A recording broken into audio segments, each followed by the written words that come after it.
আমি গত অক্টোবর ২০২৪ বুঝতে পারি যে আমার ব্লাড ক্যান্সার লিম্ফোমা হয়েছে। এটা বায়োপসি এবং আইসি রিপোর্টের মাধ্যমে আরকি শনাক্ত হয় আরকি। এরপর আমি অনকোলজিস্ট ডক্টর জাহান আফরোজ লাকী ম্যাডামের অধীনে কেমোথেরাপি নিচ্ছি আরকি বর্তমানে। স্যার, ১ম এ একটু আতঙ্কিত হয়েছিলাম যে এটা আসলে তো মরণব্যাধি, কী যে হয়? তো তারপর যখন আমি ডক্টরের কাছে গেলাম তখন অনেকটা আশ্বস্ত হলাম এবং বিভিন্ন রোগী যারা আছে ট্রিটমেন্ট নিচ্ছিল তাদেরকে দেখে আরকি আমি কিছু উৎসাহ পাই যে আসলে এটা অতটা ভয়াবহ না। যার কারণে আমি ইনশাআল্লাহ মানসিক দিক থেকে এখনো সুস্থ আছি এবং ভালো আছি এবং চিকিৎসা চালিয়ে যাচ্ছি। আল্লাহর রহমত খুব ভালোই আছি। নামাজ বন্ধকিল করতে পারি, একটু টুকিটাকি কাজও করি।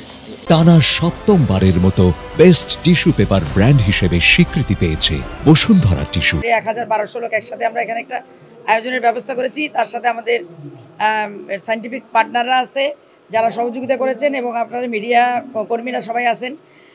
আমরা এখানে একত্রিত হওয়ার একটা উদ্দেশ্য হচ্ছে আমাদের ক্যান্সার দিবসের প্রতিপাদ্য হচ্ছে ইউনাইটেড বাই ইউনিক।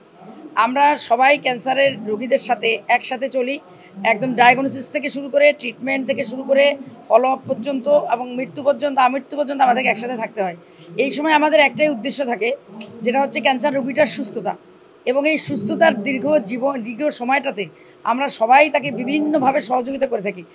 যে অ্যাঙ্গেল থেকেই পারেন সেই অ্যাঙ্গেল থেকেই কেউ টাকা পয়সা দিয়ে সহযোগিতা করে, পরিবারের মানুষ তাকে আর্থিক সাপোর্ট দেয়, মানসিক সাপোর্ট দেয়, সব কিছু।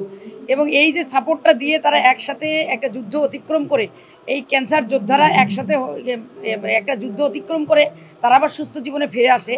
এই ক্যান্সার যোদ্ধাদেরকে নিয়েই আমাদের আজকের এই আয়োজনটা।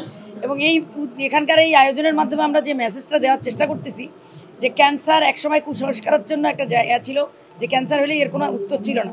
এখন ক্যান্সার অনেক উত্তর, অনেক চিকিৎসার পরে রোগীরা ভালো থাকে, সুস্থ জীবনযাপন করে। ক্যান্সারের অনেক উন্নত চিকিৎসা বেরোচ্ছে।